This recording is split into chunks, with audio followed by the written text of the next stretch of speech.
오늘은 마태복음 6장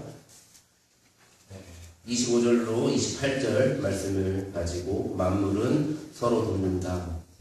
마태복음 20장 25절로 28절 말씀을 가지고 만물을 서로 돕는다 라는 제목으로 말씀을 나누고자 합니다.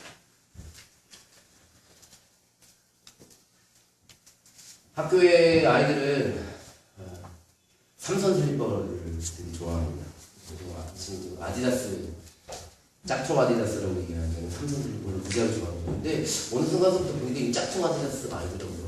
아디다스 진짜 많이 신기 시작했어요. 그러니까 그게 한 7, 8년, 5, 6년 사이에 바뀐 것 같아요. 그전에는 뭐 롯데마트에서 파는 특정한 거죠. 롯데마트에서 파는 뭐 3,000원, 5,000원짜리 이런 걸 샀었는데요. 요즘에는 그냥 삼선 뭐 아디다스나 뭐 이런 걸 아이들 되게 많이 신더라고요. 근데 저희 학교에서도 아이들이 그 슬리퍼를 되게 많이 신습니다. 근데 이제 이 도시에서는 그 슬리퍼를 신을 수 있거든요. 근데 학교 식당에서는 슬리퍼를 신을 수 없습니다. 급식실에는 그 슬리퍼를 신고 갈 수 없게 합니다. 왜냐하면요, 그 아이들의 평소 생활 태도를 보면 이게 좀 약간 이해가 되는 부분이 있습니다. 점심시간이 되면 아이들은 학교 식당에 가지 않습니다. 무슨 말이냐면 학교 식당에 갔으면 좋겠는데 아이들은 학교 식당에 돌진을 합니다. 좀 무섭습니다. 그 아이들은 그 복도를 뛰어다니는데 정말 그 아이들한테 부딪히면 큰 사고가 날 것 같아요. 덩치 큰 아이들 있잖아요. 요즘에는 190 이런 애들 되게 많은데 이런 아이들 뛰어가면 되게 무섭고요. 이 아이들이 천천히 걸어가면 되는데 뛰어다니니까 되게 무섭습니다. 그 슬리퍼를 금지하는 이유가 여기 이 아이들이 계단을 내려갈 때 상상하시면 되는데요. 이 계단을 내려갈 때 슬리퍼를 신고 있으면 이제 큰 위험을 당할 수 있습니다. 근데 그 고등학교에서는 잘 모르는데 저희 그 집사람 이야기를 들어보면 집사람의 학교는 여중인데 거기서는 정말 아이들이 앞니가 나가는 경우가 제가 들은 것만 여러 번 있습니다. 그러니까 아이들이 돌진하다가 계단에서 넘어지는데 넘어지면 앞니 부러뜨리고 그리고 헤어버리고 또 아이들. 그래서 저희 학교도 슬리퍼를 신지 못하게 합니다. 식당에 갈 때. 근데 또 되게 웃겨요. 그래서 슬리퍼를 신고 식당에 오면요. 그 앞에 선생님들이 기다리고 이제 지키고 있거든요. 지키고 있다가 아이들한테 벌써 이미 다 내려온 거잖아요. 제가 무슨 말씀인지 아시겠죠? 다시 교실로 가야 돼요. 그래서 운동할 신고 다시 내려가야 되는 거니까. 이게 참 애매한 거예요. 그런 걸 안 하면 또 안 될 것 같고 또 그렇다고 올려보내는 다 내려오면 또 굳이 올려보내는 이유가 뭘까 이런 생각이 들기도 하고 하여튼 좀 슬리퍼가 되게 위험한 일입니다. 그리고 그 학교 식당에는 그래서 그런 일들을 하기 위해 선생님들이 4분이나 이렇게 지키고 있습니다. 지키고 좋을 것 같아요. 선생님이 계시고요. 그분들이 저희가 사용하는 공식 용어는 질서지도라는 단어를 사용합니다. 질서지도라고 4명이 있고요. 우리 아이들은 이제 밥줄이라고 얘기하는 이제 쓰게. 그리고 안으로 들어가면 이제 4줄로 썼다가 선생님들이 줄여가지고 배식줄을 2줄. 그리고 아이들은 이제 안으로 들어가서 이제 선생님들이 이제 경광봉 같은 것들을 안내하는 데는 들어가서 배식을 하게 됩니다. 이제 또 배식할 때도 요즘에 군대 있을 때도 저희가 밥을 퍼서 이렇게 먹었던 것 같은데 저희 있을 때도 퍼서 먹었거든요. 근데 재미는 어떤지 모르겠는데 저희 학교는 아이들에게 밥을 퍼서 줍니다. 그리고 중요한 그 메뉴가 하나씩 있거든요. 그러니까 돈가스가 됐다든지 아니면 오징어 볶음이 됐든지 제육볶음이 됐든지 하여튼 매일마다 고기는 하나씩은 들어오는데 소고기, 돼지고기, 닭고기 중에 하나씩 들어오는데 메인이라고 이야기하는 거는 자기가 풀 수 없습니다. 서브로 나오는 거 같은 김치 이런 것들만 자기가 포괄 수 있고 나머지 밥의 양도 급식하시는 분들이 해주시고 그 메인 요리라고 얘기하는 것도 퍼주게 됩니다. 그래서 이게 좀 안타까운 게 뭐냐면 그러니까 이제 밥을 다 먹고 제가 이제 아이들하고 계속 밥을 먹는데 밥을 다 먹고 나서 잔반하는 데 가보면 어떤 아이들 모자라서 2번 쓰는 아이들이 있고요. 어떤 아이들은 2번을 먹어요. 근데 이제 아이들이 다 일정으로 먹을 때까지 2번 먹게 하고 먹고 싶은 아이들은 기다렸다가 다시 줄을 서서 이렇게 먹게 하고 이제 근데 대부분의 아이들은 그 밥을 이제 자유배식이 아니니까 버리게 해요. 그 잔반의 양이요. 생각보다 엄청난 양을 이렇게. 근데 그거 보면서 사실 좀 좀 답답하다는 생각을 밥을 먹으러 가서 선생님들 그 지도하는 거 보면 좀 답답하다는 생각이 드는 게, 꼭 우리 아이들 있잖아요. 정말 우리 아이들이 줄을 서지 않으면 정말 저렇게 엉망이 된다라고 생각하실 때, 그러니까 질서 지도를 당해야 되는 아이들로 생각하는 건가라는 생각이 좀 불편하거든요. 그러니까 내가 가르치는 아이가 좀 그냥 기본적으로 깔고 있는 생각이 좀 얘네들은 가만 놔두면 안 된다 이런 식이죠. 뭐 예전에 되게 안 좋은 말이곤 하지만 일제강점기 때 조선 놈들은 어떻게 된다 이런 말처럼 우리 아이들은 안 된다. 그 중에 하나가 저희 학교 남학교잖아요. 이 남학생들은 안 된다는 얘기도 있거든요. 그러니까 이런 생각이 정말 가능한 말인가. 그리고 또 하나 아이들한테 물어보는 거거든요. 배식하지 않으면 진짜 너네들이 정말 그 맛있는 거를 다 퍼와가지고 뒤에 있는 애들이 못 먹게 하냐 이런 질문들을 하거든요. 근데 제가 가르치는 아이들이 정말 그 밥을 배식을 해주지 않으면 뒤에 있는 아이들 것이 못 먹을 정도로 그렇게 다 돼지 이렇게 붙여서 그렇게 먹는 놈들인지 아니고 정말 돌진하고 이런 아이들인지 우리가 진짜 서로 양보하고 배려하고 이렇게 하는 교직이 정말 불가능한가. 그리고 교직원회에서 나오는 말도 좀 우스갯소리로 하는 말이긴 하지만 남자애들은 안 된다. 남자애들은 식당에서 짐승으로 변한다. 뭐 이런 식이 정말 맞는가. 어쩔 때는 맞다고 생각할 때도 있고요. 어쩔 때는 이렇게 생각하는 건 아닌 것 같다라는 생각합니다. 근데 이 기본적인 깔려있는 생각이 인간은 이기적이다 라고 얘기하는 생각이 깔려있는 거잖아요. 자기만 생각한다. 이런 게 기본적으로 깔려있고 그리고 이 이기적인 것은 본성적인 거다. 나만 생각하는 것은 본성적인 거다라고 얘기하는 게 우리 안에 깔려있지 않을까 하는 생각입니다. 아까 장모님 그 기도할 때 제가 그 기도를 들으면서 그런 생각을 했었는데 우리가 조금이라도 이렇게 한 걸음씩 양보할 수 없을까 이런 생각을 했는데 그게 가능하다면 본성상 우리가 이기적이라고 선언하는 것은 별로 적절하지 않다고 생각을 해요.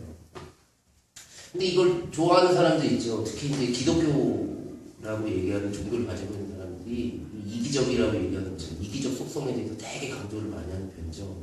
그럴 때 우리가 사용하는 게 원죄라는 단어를 사용합니다. 우리가 원죄를 가지고 있기 때문에 이기적이다. 뭐 이런 식으로 표현하고 우리가 원죄를 가지고 있기 때문에 경쟁하게 된다. 이런 식으로 표현하는 거죠. 근데 이 원죄라고 얘기하는 게 그리스도교에서 인간을 이해하는 하나의 바탕이죠. 태초에 인간이었던 그 아담과 하와가 있는데 이 아담과 하와가 낙원에서 뭐든지 다 할 수 있었는데 그 중앙에 있는 나무, 생명나무의 열매만은 먹지 말라고 얘기했습니다. 근데 이제 하나님의 명령을 어기게 되죠. 그리고 나서 그 죄로 인해서 낙원에서 추방되었다.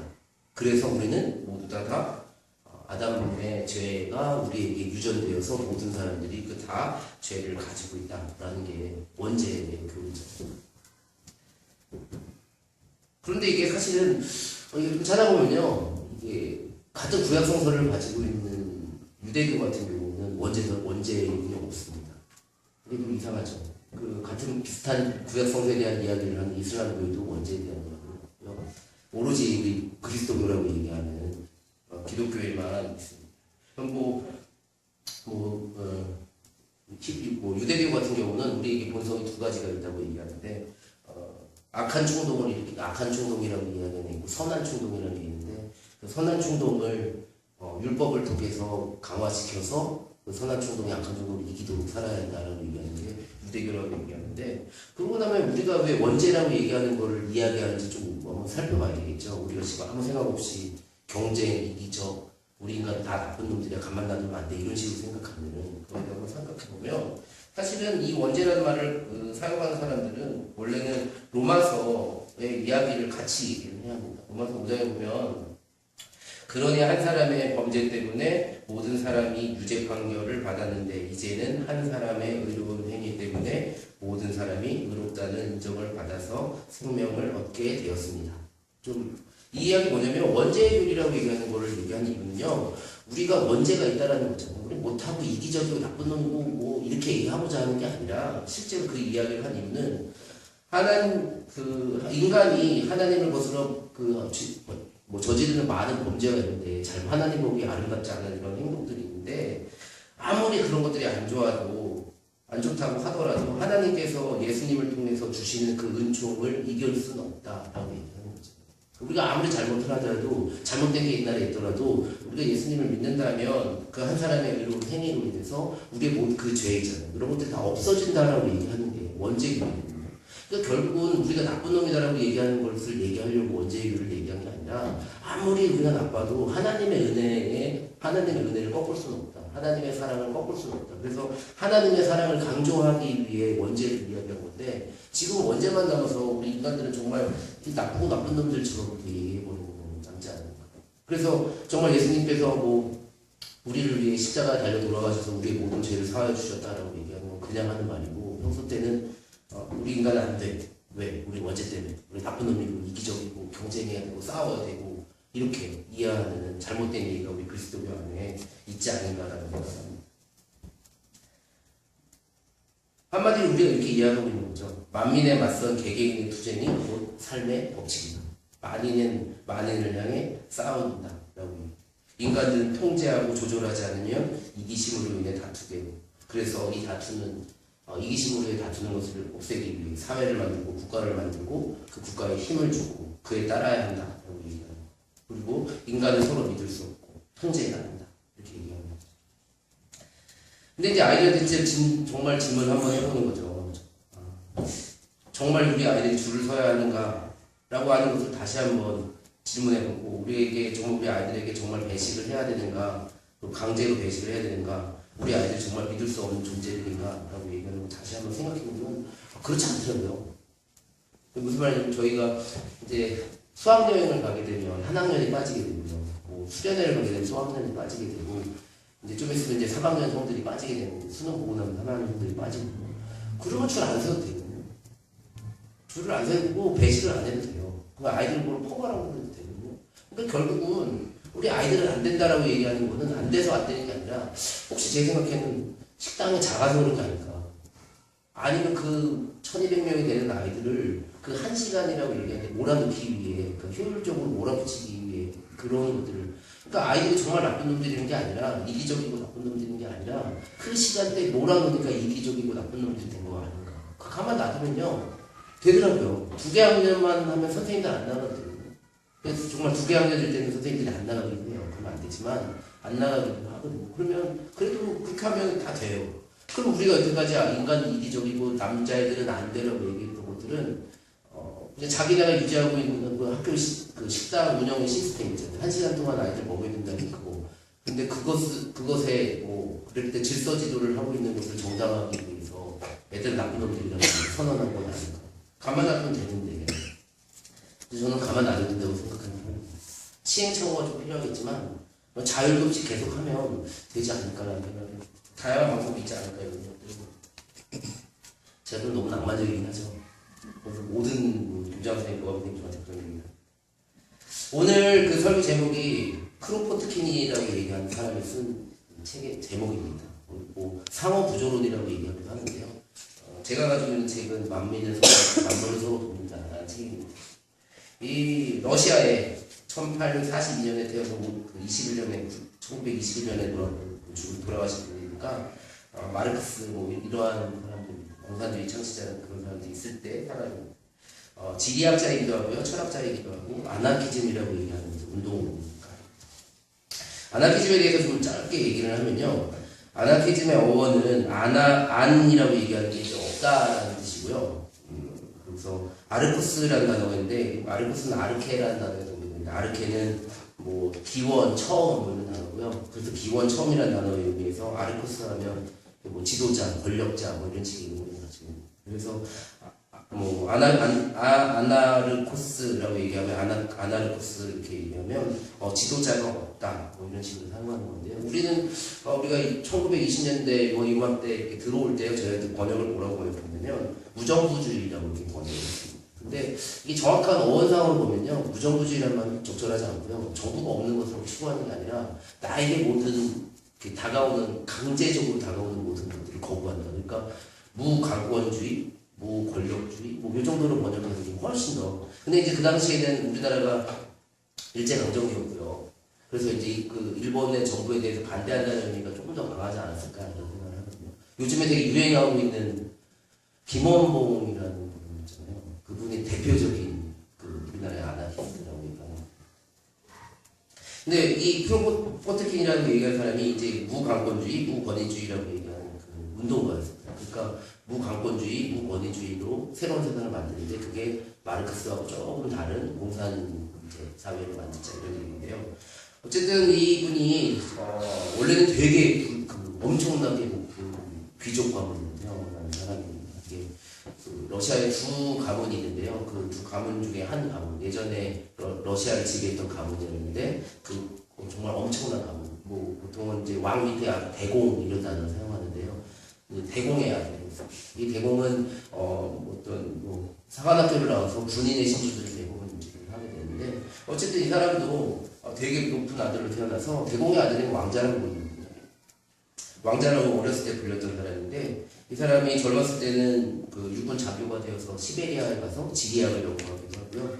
그리고 뭐 나중에 이 사람이 세속적인 출세 뭐 이런 걸 다 버리고 그래서 이 사람이 그 군인을 그만뒀을 때 이 아버지 대공은 그 군인이 원래 그 사람들이 가져야 될 직업이니까 가져야 하는 건데 버렸다고 해서 그 귀족으로서의 세습권도 박탈해버리고 그리고 박탈당하고 나서는 이 사람이 서부 유럽에서 이 아나키즘, 정부 없이 새로운 어떤 함께 사는 세상이 가능할까라고 얘기하는 걸 연구하고 그것을 이루기 위해 되게 많은 노력을 했습니다.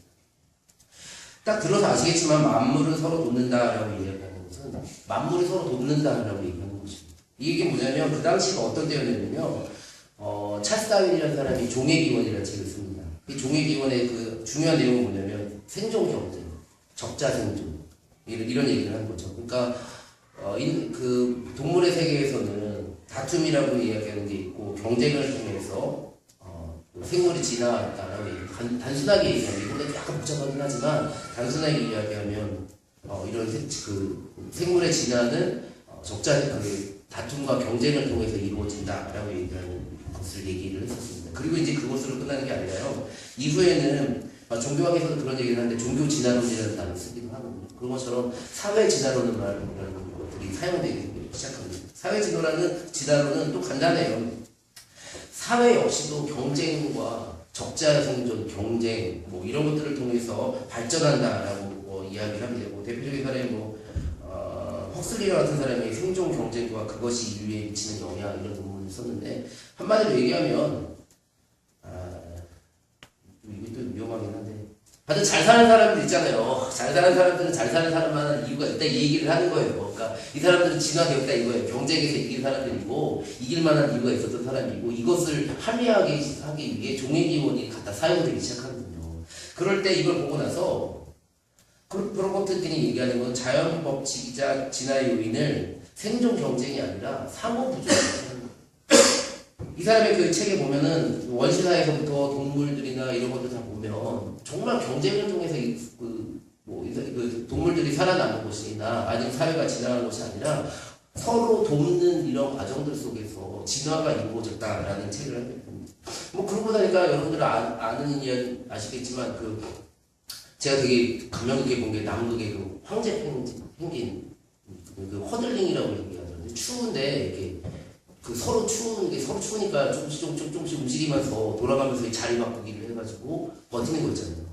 근데 그 황제 펭귄이 오늘 그 일반적으로 이해하는 우리가 착각을 잘 오해하고 있는 진화론대로 이해하면 서로 세기 위해 아니 운 좋아서 그 사이로 비집고 들어서 조금 더 따뜻한 데에 있는 아이들만 살아남는다? 이건 아니라는 거죠.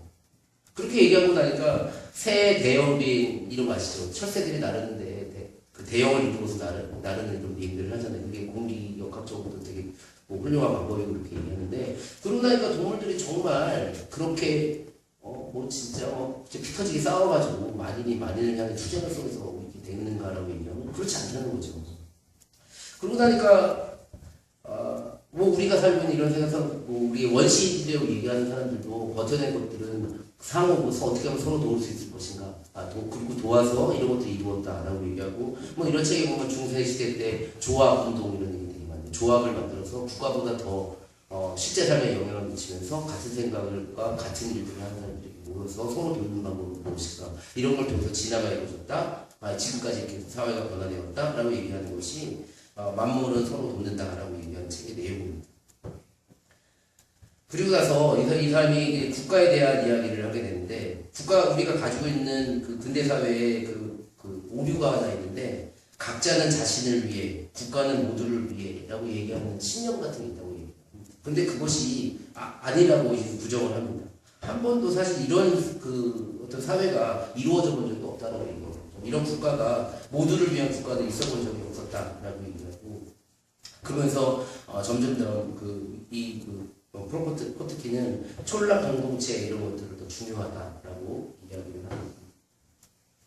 그리고 아까 처음에 제가 그런 말씀드렸는데, 토마스 홉스가 얘기하는 만인을 향해 우리가 싸우는 것이다. 이것이 정말 맞는가라고 얘기하는 것들을 질문하면서 상호 투쟁보다는 서로 돕는 것이 훨씬 더 이득을 준다라고 제 결론 부분에서 얘기합니다. 그러면서 생각해보면 초기 불교나 기독교 공동체나 우리 감리교에 되게 많은 영향이 미쳤던 모라비안 교도 같은 사람들이 바로 이러한 약간 아나키스트 같은 이런 느낌? 그러니까 국가 없이 사람들끼리 모여서 신앙이나 믿음을 가지고 살아갔던 사람들, 상호 구조를 통해서 살아갔던 사람들이 우리의 삶에, 우리의 역사 속에서도 되게 있었다라는 것을 이야기하게 됩니다. 오늘 그 본문 말씀이 세베대의 두 아들 야고보와 요한의 어머니가 예수를 와서 요청하는 장면입니다. 앞부분에 보면 나의 이 두 아들을 선생님 나라에서 하나는 선생님의 오른쪽에 하나는 선생님의 왼쪽에 앉게 해주십시오 라고 이야기하는 장면이죠. 그리고 저희 학교 교훈이기도 한데요.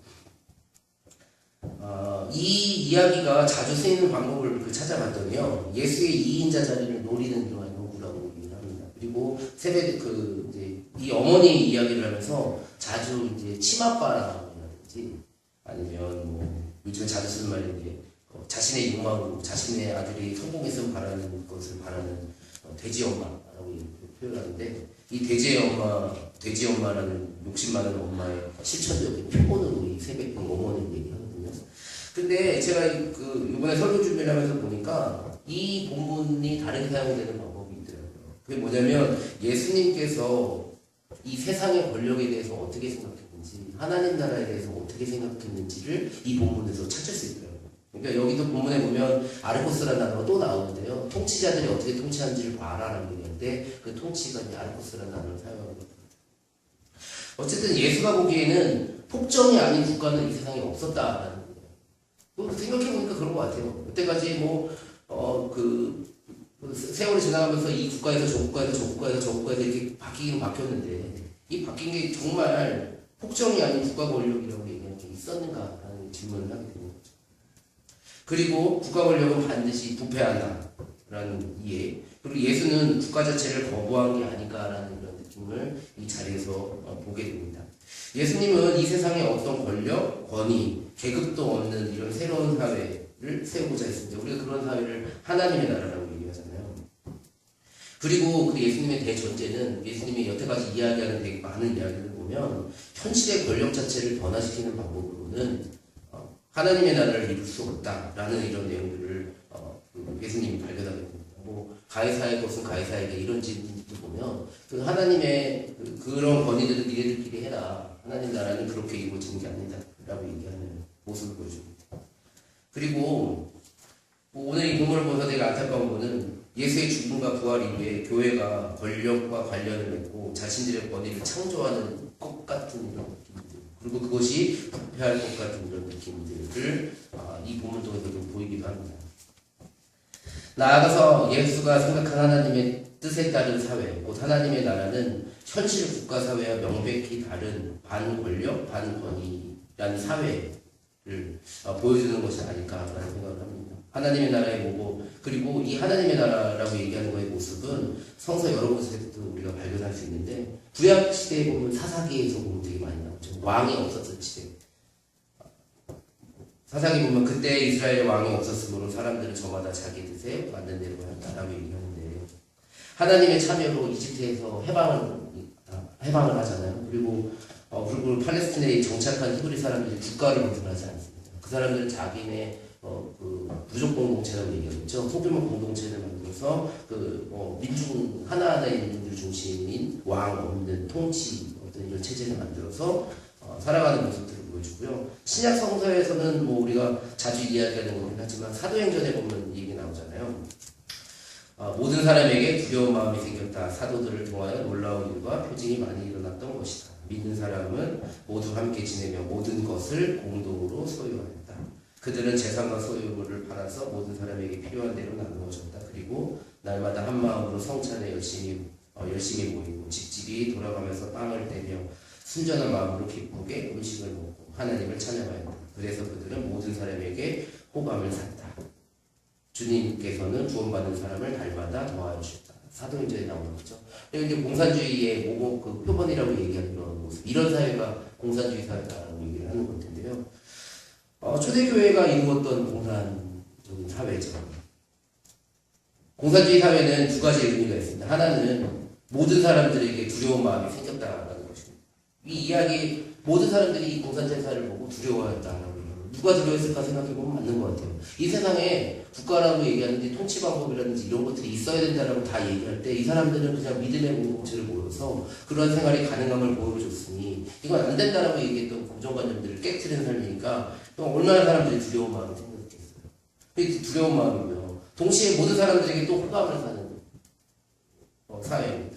역시 불가능하다라고 이야기하는 것이 다들 불가능하다고 얘기하는데 가보니까 되네, 될 수도 있네 라고 얘기하는 것을 보여줬더니 호감을 샀고요. 주님께서는 구원받는 사람들을 날마다 도와주셨다.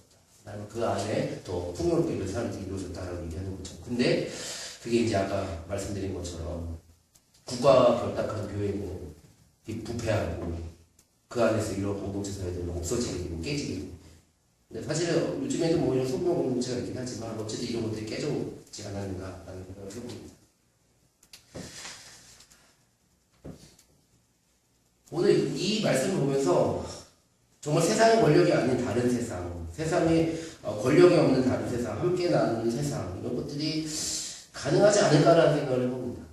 그것이 하나님의 나라라고 부르는 걸 텐데요. 정말 이것이 정말 불가능할 건가? 우리가 정말 남들이 불가능하다고 얘기하는데 이거 정말 불가능할까라는 의심이 듭니다. 1798년에 그 영국의 수학자이며 성직자였던 토마스 멜서스라는 사람이 있습니다. 이 사람은 인구론이라는 책으로 되게 유명한 사람인데요. 이 사람이 책에서 되게 슬픈 이 설교를 보여서 이 사람이 이런 얘기를 하더라고요. 인간의 이기성 경쟁, 이거 불가피함에 대해서 얘기하면서 개인적으로는 가혹한 일이 될지도 모르겠지만 의심이 강한 빈민층은 굴욕적인 대우를 받아야 한다. 이러한 자극이 전 구성원의 행복을 도모하는데 반드시 필요하다. 이런 자극을 주지 않으려는 태도는 인정 많고 자비로운 것처럼 보인다. 하지만 결국 나쁜 결과만을 가져올 것이다. 이 당시에 있었던 빈민법이라고 얘기하는 게 뭐냐면 여기 영국 국교회잖아요. 영국이니까 영국 국교회가 있는데 영국 국교회에서 교구가 있는데 그 교구별로 돈을 모아가지고 빈민의 구제원금을 모아서 가난한 사람들 도와주고 아주 되게 좋은 거였는데 이 멜서스는 같은 성취자였음에도 불구하고 이게 이 사람들한테 이 가난한 사람들한테 굴욕적인 태도로 이 사람들 게을러질 것이다 이렇게 얘기를 하는 거예요. 그러면 오히려 사회 전반적으로는 도와지지 않는 것이다. 나쁜 결과가 올 것이다. 라는 얘기를 합니다. 저는 이 멜서스의 이야기 들으면서요 동의할 수가 없어요. 정말 그럴까 싶은 거잖아요. 우리가 가난한 사람들 돕고 어려운 사람들을 돕는다라고 얘기하는 거잖아요. 그리고 그러면 가난한 사람들이나 어려운 사람들을 도와주면 그 사람들 정말 게을러지고 아무것도 안 하고 오히려 그렇게 되면 세상이 정말 더 어려워질까? 그 사람들한테 도와주는 돈을 다른 사람들 도와주는 게 낫다라고 얘기하는 게 정말 맞을까? 그게 사회 발전시키는 데 도움이 될까? 저는 의심이 됩니다. 이런 것들에 대해서 반대하는 사람이 프로포트킨이고요. 만물을 서로 돕는다. 이 제목입니다. 저는 그래서 오늘 우리 만물을 서로 돕는다라고 얘기하는 믿음, 우리가 경쟁과 이기심 이런 것들만 가득한 이런 세상에서 우리가 한 번쯤 다시 한번 우리가 서로 돕고 살 수 없을까? 믿음의 공동체로 살아갈 수 없을까? 라는 것을 한 번쯤 더 생각해 봐야 된다. 라는 마음에서 이 설교를 준비하게 됐습니다. 그 신영복 교수님이 쓴 책에 글이 하나가 생각이 났었는데 머리에서 가슴까지 아시죠? 머리에서 가슴까지 가는 거리가 되게 멀잖아요. 우리 해봤죠. 이게 머리에서 가슴까지 머리로 생각했는데 가슴이 뜨거워지는 데까지 걸리는 이 시간이 엄청나게 오래 걸리더라고요. 근데 하나 더 생각했어요. 신영복 선생님 글을 보면서 가슴에서 다리로 가는 시간은 이 거리는 머리에서 가슴보다 훨씬 더 먼 것 같아요. 가슴이 뜨거워졌는데 그럴 수 있잖아요. 가슴이 뜨거워져서 우리가 함께 장로님 기도하신 것처럼 우리가 그 마음 먹었어요. 머리로 이게 맞는 거야. 그리고 가슴이 뜨거워졌어요. 근데 그것을 진짜 실천하며 다리로 살아가는 거는 그 거리가 또 장난이 아닌 것 같아요. 근데 저는 그래도 우리는 그 다리로 가는, 가슴에서 다리로 가는 그 거리를 극복해야 되지 않을까 라는 생각합니다. 저희 딸이 대학교 가서 요즘에 아르바이트를 합니다. 꼬치집에서 열심히 꼬치를 굽습니다. 그래서 지금 사실 상당히 피곤한 상태인데 제가 고등학교 끝나면 저 끝날 줄 알았는데 얘가 아르바이트를 술집에서 하니까 술집에서 하고 늦게까지 하거든요. 12시까지 하거든요. 그래서 얘가 고3 때까지만 11시까지밖에 공부를 안 하거든요. 저희 집은 하여튼 일찍 자야 돼요. 11시까지만 공부해서 집에 오면 12시면 무조건 자는데 얘가 아르바이트를 12시까지 하니까 문제가 생겼어요. 걔를 데리러 가는 거예요. 어저께도 데리러 갔는데 데리러 가는 도중에 가는데 30분 걸리거든요. 걸어서 가는 도중에 사장님 나빠요. 사장님 문제가 왔어요. 사장님이 더 해달라고 야근을 해달라고 얘기하고요. 좀 빨리 말을 해줘서 우리도 출발도 안 하고 내일 설교를 해야 되는데 좀 빨리 와서 자야 되는데 그래가지고 결국은 저 꼬치집 앞에 이제 거기 쭈그리고 앉아가지고 집사람이 쭈그리고 앉아가지고 1시까지 그래서 그렇죠. 꼬치라도 먹고 있을 거는데 어떻게 맛있더라고요. 나 한번 가봤는데 하여튼 거기서 있으면서 좀 근데 걔가 시급이 8,500원 8,350원 그쵸 지금 8,350원인데 8,500원 주더라고요. 근데 얘가 좀 달라졌어요. 얘가 어떻게 달라졌냐면 예전에는 저희 집은 용돈은 없거든요. 용돈은 없는데 이제 주변에 이렇게 오는 게 있으면 그거를 11조를 되게 잘했었어요. 11조 감사원을 되게 잘했었는데 짜투리 뜨고 이런 거 안 했었어요. 짜투리 뜬다는 게 무슨 말인지 아시죠? 35,000원이면 3,500원 안 한다는 뜻이에요. 아시죠? 4,000원 한다는 뜻이에요. 근데 얘가 어느 날 이 짜투리에 대해서 어떻게 되냐고 질문을 하더라고요. 그래서 이거 진짜 어렵구나. 이게 제가 설계주면서 제가 가슴에서 다리로 간다는 참 이게 실제로 봉투에다 돈을 넣을 때 있잖아요. 그거 11조 넣을 때요. 정말 어렵구나 이런 생각을 했어요. 정말 그런 고민을 하나도 안 했던 놈이 갑자기 그래서 어쨌든 저는 사실 그게 뭐 짜투리돈을 뗐다 안 뗐다가 중요한 게 아니라 그런 믿음을 가지고 너가 11조를 해야 된다고 생각하는 거, 헌금을 해야 된다고 생각하는 거, 그 돈이 쓰이는 곳이 하나의 나라 확장되는 거라고 믿고 하는 거 이게 정말 충분하다라고 얘기를 했어요. 그러면서 한번 언제 봉투를 한번 열어보고 싶은 생각이 있긴 한데 하여튼 우리 아이도 그렇죠. 목사 아들이라고 달라지는 거야. 목사 딸이라고 달라지는 거야. 근데 그러면서 우리 교회를 봐요. 제가 우리 교회를 보는데 우리 교회에서 정말 우리들도 사실 이렇게 만만하지 않고 녹록하지 않는 고난한 삶을 살아가고 계신데 그분들이 많은 사람들을 돌보고 돌봐야 한다라고 머리로 생각하고 가슴이 뜨거워져서 그것들을 행하는 이런 모습들을 봅니다. 노알 같은 거 사실 우리 노알을 정말 도와주러 가는 건지 놀러 가는 건지 모르겠지만 하여튼 우리 사람들 정말 따뜻하게 가서 농촌생태 봉사활동을 하는 이런 모습들이나 그리고 저희가 좀 이따 제가 헌금 기도를 하겠지만 NGO 우리가 실제로 우리가 발로 모든 사람들이 뛸 수 있는 일들은 아니잖아요. 그런 일들을 하는 사람들을 위해 돕는 일들을 하고 이런 것을 보면서 이런 거 가슴 따뜻해서 우리가 정말 우리 안에는 뭐 그런 게 없나요? 우리도 사실은 이걸 좀 나를 더 돌봐야 되지 않을까 이런 생각도 있고 경쟁에서 이겨야 되지 않을까 살아가면 되지 않을까 이런 생각들이 있고 쌓아야 되지 않을까 뭐 이런 생각이 있는데 그럴 때 무엇인가 할 수 있는 것들을 다리로 조그만 모습들로 살아가는 이런 모습들 보면 정말 우리 교회가 좋은 교회가 아닐까라는 생각을 다시 한번 하게 됩니다. 우리 딸이 이 설교본을 제가 설교를 하고 나면 제가 설교 본문을 다 쓰고 나면 하연이한테 보여주거든요. 근데 하연이가 하는 말이 그러고 아빠 설교는 아빠네 교회에서 하는 실수였죠. 우리 하연이가 다니는 교회에서 이런 제가 지금 공산이라는 단어를 한 12번 정도 사용하고요. 아나키즘이라는 단어를 그렇잖아요. 무정부주의 누군가에 의해서 눌리지 않고 살아갈 수 있다 이런 얘기들 우리 교회에서만 가능해요. 우리는 목사가 못 누르잖아요. 저희 권사님들한테 누르잖아요. 설거지할 때 혼나기도 하고 우리는 정말 자발적으로 그런 것이 조금씩 가능한 사회가 아닐까 생각하고요. 우리 교회가 좋은 모습이 아닐까 생각합니다. 다른 세상은 가능하다고 여러분들 믿으시기 바랍니다. 1930년도 교리적 선언에 보면요. 하나님의 따른 뜻이 이 땅에 이루어진다는 믿음이 우리 고백하라고 합니다. 물론 그 당시에도 보수적인 목사님들은 이게 말이나 되냐고 엄청 쌈박질을 했다고 얘기합니다. 하루가 걸렸대요. 또 통과시키는데. 근데 저는 믿습니다. 하나님 나라는 이 땅에 이루어진다고 봅니다. 뭐 이루어지는 모습이 전 인류적으로 또 어떤 통치자가 나타나서 그렇게 이루는 그런 거 말고요. 우리 안에 작은 하나님의 나라가 이루어진다고 생각하고 그러한 믿음을 가지고 우리가 머리에서 가슴으로 다리로 살아가면 이 하나님 나라를 멀지 않은 우리가 경험하고 믿으며 살아갈 수 있을 거라고 믿습니다. 오늘 세상의 권력이 아니라 하나님 앞에 평등함을 믿으면서 그리고 평등한 세상을 실천하기를 다짐하는 우리 위해 성부와 성자와 성령의 은혜를 기도합니다.